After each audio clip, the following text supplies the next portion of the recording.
texto da nossa reflexão de hoje encontra-se no Evangelho de Marcos, capítulo 8, versículos 31 a 38. Então ele começou a ensiná-los: o Filho do Homem tem que sofrer muitas coisas e ser rejeitado pelos anciãos, pelos chefes dos sacerdotes e pelos mestres da lei, ser morto e ressuscitar 3 dias depois. Ele falou claramente a esse respeito. Então Pedro, chamando-o à parte, começou a repreendê-lo. Jesus, porém, voltou-se, olhou para os seus discípulos e repreendeu Pedro, dizendo: para trás de mim, Satanás, pois você não pensa nas coisas de Deus, mas nas dos homens.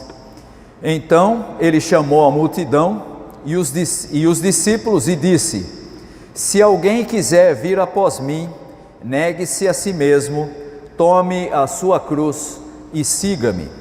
Pois quem quiser salvar a sua vida, a perderá, mas quem perder a própria vida por minha causa e pelo Evangelho, a salvará. Pois que adianta o homem ganhar o mundo inteiro e perder a sua vida? Ou o que pode dar o homem em troca da sua vida? Se alguém se envergonhar de mim e das minhas palavras nesta geração adúltera e pecadora, o Filho do Homem se envergonhará dele quando vier na glória do seu Pai com os santos anjos. O texto que é proposto para a nossa reflexão de hoje marca o início da preparação de Jesus para a sua morte e ressurreição. E esse texto nos ensina sobre o caminho que devem seguir os seguidores de Jesus. Mas para entendermos o que Jesus está ensinando aos seus discípulos nesse texto, é preciso que a gente faça a conexão com o que tinha acontecido no texto imediatamente anterior, que vai ali dos versículos 27 até o versículo 30, e nesse trecho imediatamente anterior, nós vamos encontrar uma situação bastante interessante. Jesus pergunta aos seus discípulos o que é que eles achavam a respeito dele, quem eles pensavam que era Jesus, e Jesus chega inclusive a propor a eles, dizendo: o que é que estão falando a meu respeito? E uns dizem que era João Batista, outros que era Elias, e ainda outros achavam que Jesus era um dos profetas. E aí então Jesus faz a pergunta aos seus seguidores, aos seus discípulos: e vocês? Quem vocês acham que eu sou? E a resposta vem na boca de Pedro, uma resposta muito pontual. Jesus diz: tu és o Cristo, o Filho do Deus vivo. E essa afirmação de Pedro é importante para que a gente entenda o texto de hoje, porque nessa afirmação nós encontramos Pedro representando os apóstolos, os discípulos de Jesus, fazendo a afirmação de que Jesus é o ungido. A palavra aí é a palavra Messias, ou a palavra Cristo. Ele é o ungido, o Salvador prometido, aquele que libertaria o povo de Deus. Mas a pergunta, e por isso nós estamos ligando um texto com o outro, a pergunta é: que tipo de libertação seria essa? E aí nós vamos entender o que Jesus vai explicar nesse texto, que é justamente o tipo de Messias que ele era. E é preciso que a gente entenda que as expectativas de Israel, as expectativas dos próprios discípulos, eram muito diferentes daquilo que Jesus vai dizer para eles. Jesus explica nesse texto que tipo de Messias ele era. E ele começa então com essa resposta a preparar os seus discípulos para o que seria a sua morte e a sua ressurreição. Ele não era, como eles pensavam, um Messias do tipo triunfalista, aquele que proclama a vitória sempre mas ele era o Messias que daria a sua própria vida. A vitória do Messias, que era Jesus, seria a vitória sobre a morte. Mas não se iluda, não era isso que Israel queria, não era isso que estava na cabeça dos seus seguidores e nem dos seus discípulos. O que eles esperavam era um Messias do tipo libertador. Aquele mesmo, e não é fácil, não é difícil da gente perceber que essa mentalidade era natural na cabeça de um judeu. Eles tinham na sua história a ideia do Deus que liberta o seu povo, aquele mesmo que libertou Israel do Egito, que tirou Israel da escravidão e deu uma terra, deu a ele o lugar de existência. E agora, qual era a expectativa? Exatamente a mesma. Qual era a expectativa? Deus mandaria um Messias, levantaria alguém, para que ele fosse, a exemplo do que foi Moisés lá no Antigo Testamento, um novo libertador. E então Israel poderia ter de novo os seus dias de glória. E aí a gente olha para isso e pensa, isso era o que esperavam os discípulos. Era isso que Jesus seria? Nem de longe. Nem de longe. Primeiro, Jesus começa a explicar que ele, como Messias, teria que passar por sofrimento e morte.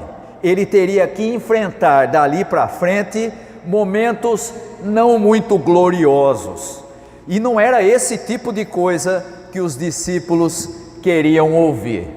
Jesus começa a mostrar, e ele diz isso no texto que nós acabamos de ler, que ele seria rejeitado pelos líderes dos judeus, pelos chefes dos sacerdotes e pelos mestres da lei.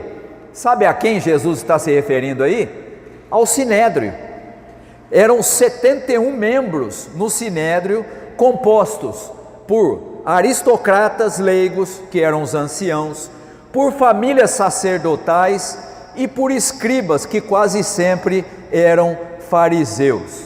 E eram essas pessoas, veja quem é que está citado aí, são os líderes religiosos e políticos de Israel, eram essas pessoas que iam se opor a Jesus, que seria o Messias, que seria morto e que seria rejeitado por eles. Isso mostra que Jesus era um tipo de Messias que não cabia nas estruturas já existentes em Israel. O que era a expectativa dos seus discípulos não tinha muito a ver com isso. O que era a expectativa do próprio povo de Israel também não tinha muito a ver com isso. E agora Jesus vem e diz: eu não sirvo para essa expectativa de libertação que vocês têm na sua cabeça. Jesus não cabia nas estruturas, mas ele deixa claro que havia uma nota de esperança. Ele seria rejeitado, seria morto, mas ressuscitaria em 3 dias. E aí você começa a entender qual era o tipo de Messias que era Jesus. E aí a reação dos discípulos, por incrível que pareça, é dizer: não é isso aí que a gente quer não. E quem é que vai reagir? Pedro. Pedro, o líder dos discípulos, não concordou com aquilo que Jesus falou. Ele achava essa coisa de sofrimento e de morte, que isso tudo era desnecessário num plano de salvação do povo. Melhor seria, e essa era a mentalidade de Pedro, melhor seria um caminho glorioso de vitória, mas sem cruz, sem morte, sem nada disso. Por isso, ele se sentiu no direito de repreender Jesus. Tentou convencer Jesus de que não precisava ser da maneira que Jesus estava dizendo. E essa reação é a reação da mentalidade enraizada em Pedro e também enraizada na sociedade da sua época. Era aquela mentalidade do Deus libertador que traria glória novamente ao seu povo. Mas como dizem os jovens hoje nas redes sociais, só que não era isso que Jesus queria. Não era esse o caminho proposto para Deus, para o seu Messias, para o seu ungido. Jesus deixa claro no texto que ele sabia muito bem qual era o caminho proposto por Deus, e por isso ele repreende Pedro diante dos discípulos. O caminho que Pedro queria seguir não era o caminho proposto por Deus, não era o caminho que Deus tinha planejado. Pedro, aquele mesmo, e agora você vai entender por que eu fiz menção do texto anterior, Pedro, que há poucos momentos antes tinha reconhecido de maneira correta que Jesus era o Messias, agora está na contramão, agora está contra aquilo que Deus tinha proposto para o seu filho, e por isso Jesus o repreende e diz: arreda Satanás, para trás de mim, você está contra aquilo que é proposto e que é a vontade de Deus.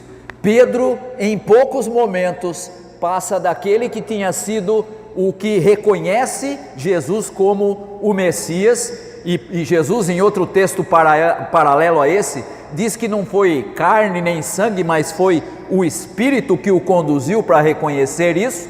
Agora passa a ser aquele que se coloca contra a vontade de Deus.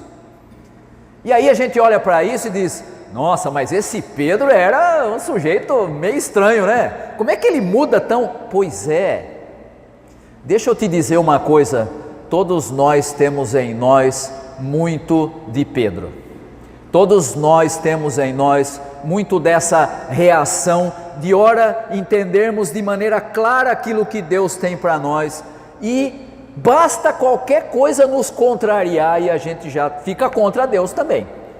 Não pensa que Pedro era um sujeito da pá virada e que por isso é que ele se colocou contra aquilo que Jesus estava ensinando. Pedro é um exemplo claro da nossa humanidade, e nós também somos assim. Nós também, ora, percebemos a vontade de Deus e nos parece claro aquilo que Ele quer de nós, e de repente, qualquer coisa que acontece, qualquer contrariedade, e a gente já começa a botar um pé atrás e dizer: não sei não, hein? Acho que não é por aí não. E Jesus então repreende a Pedro e mostra que o caminho para a vida eterna, o caminho da glória, tinha que passar pela cruz. Por isso ele vai dizer: se alguém não estiver disposto a morrer, como Jesus estava disposto a morrer, se não tomar sobre si a sua cruz, não entrará na glória eterna. E se não entrar na glória eterna, nada vale a pena. Essa é a grande lição que Jesus ensina aos seus seguidores. O caminho para a glória passa pela cruz. E aí a gente olha para esse texto e algumas coisas a gente sempre já pensa automaticamente, seja porque a gente já ouviu falar de muitas vezes do texto de tomar a sua cruz, seja porque Jesus já tinha, nós conhecemos toda a sua trajetória, a sua morte e ressurreição, mas é preciso que a gente perceba que nesse texto há alguns assuntos, alguns temas que são muito significativos para a vida da igreja dos nossos dias. E o primeiro deles é que o verdadeiro conhecimento sobre Jesus é algo que nós podemos ter, que nós podemos alcançar, mas conhecê-lo verdadeiramente é ainda um desafio. Hoje em dia, nós encontramos uma quantidade muito grande de pessoas que se identificam como seguidoras de Jesus, mas que o entendem muito mais como um instrumento para legitimar o que ele já é e o que ele já pensa, do que reconhecê-lo como quem ele é, como o verdadeiro Messias. Vou te dar um exemplo que é bem atual, porque faz parte da nossa vivência dos dias atuais, da época que nós estamos vivendo. Quer ver uma imagem de Jesus que hoje está muito na moda e que não tem nada a ver com ele? Jesus hoje virou um excelente cabo eleitoral. O sujeito se apresenta como candidato, e aí o que ele fala? Eu sou candidato, mas eu sou cristão, eu sigo a Jesus. Jesus virou uma referência para legitimar a capacidade e a honestidade dele. Não se iluda, tem gente se apresentando como cristão e dizendo que é o seguidor de Jesus, mas continua com aquele negócio preso na tornozeleira eletrônica por causa das suas falcatruas. E aí você olha e fala, está usando Jesus como cabo eleitoral, sem reconhecê-lo como quem ele é, o verdadeiro Messias, e que propõe um caminho que passa necessariamente pela cruz. Mas Jesus aqui é visto, e hoje em dia é muito comum, é visto como um excelente cabo eleitoral.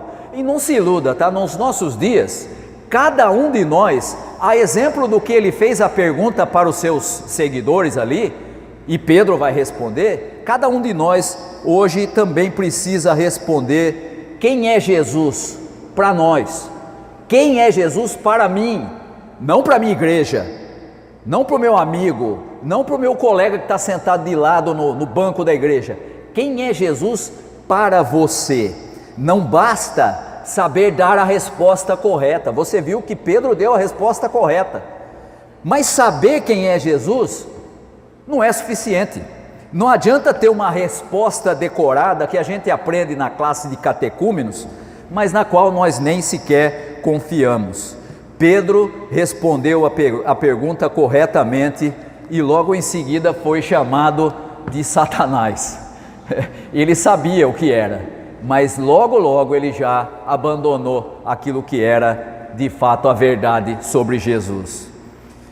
Outro ponto importante que nós precisamos destacar é que Jesus nos ensina nesse texto o caminho para a salvação. O caminho passa pela cruz, pelo sofrimento. Não existe nenhum atalho nesse caminho. Não dá para cortar caminho, não dá para usar outra forma. A glória é o destino desse caminho que passa necessariamente pela cruz. E aí você vai dizer, mas o que é essa cruz? Jesus explicou nesse texto. Como Jesus, devemos estar dispostos a morrer e tomar sobre nós a cruz. Rejeitar a cruz é rejeitar o caminho que conduz à salvação. Cruz não é a sogra que tem que carregar a vida inteira. Cruz não é uma doença que você tem que enfrentar. Cruz não é uma dificuldade momentânea que aparece no meio do caminho. Carregar a cruz significa continuar no caminho proposto por Deus, mesmo quando parece difícil e mesmo quando parece impossível. Isso é carregar a cruz. Quando Jesus diz, tome sobre você a sua cruz, não é a sogra, não é a dificuldade, não é o problema, não é a doença. Sabe o que é? É cada vez que você tem que escolher em obedecer à vontade de Deus e fazer a sua, você escolher a dele, aí você está carregando a cruz. Menos do que isso, nós estamos imitando Pedro. Ah, Senhor, que bom, reconhecemos que o Senhor é o Messias. Dá para mudar aí, dá para arrumar um atalhozinho nesse caminho, porque eu não quero a cruz não, tá? Eu não quero ter que escolher a tua vontade, eu prefiro a minha. Eu sei muito bem o que é bom para mim. Quando nós fazemos isso, Jesus tem que olhar para nós e dizer, arreda Satanás, você está na contramão, você está fazendo aquilo que não agrada a Deus. É importante que nós aprendamos a tomar a nossa cruz, a estarmos dispostos a morrer. Ah, mas eu tenho que morrer como Jesus morreu na cruz? Não, você tem que morrer para a sua própria vontade e se submeter à vontade de Deus. Quando você faz isso, você está tomando a sua cruz. Parece simples, né? Não há nada mais difícil na vida cristã do que tomar a cada dia a sua cruz e seguir o caminho proposto por Deus. Essa é a vontade dele. Esse é o caminho de salvação que Jesus nos ensina nesse texto. O que precisamos fazer? Tome a sua cruz, dia após dia, siga o caminho de Jesus, É fácil? Não. É difícil? Bastante. Mas esse é o caminho proposto e esse é o caminho que leva à salvação. Que Deus possa abençoar aos irmãos e às irmãs. Amém.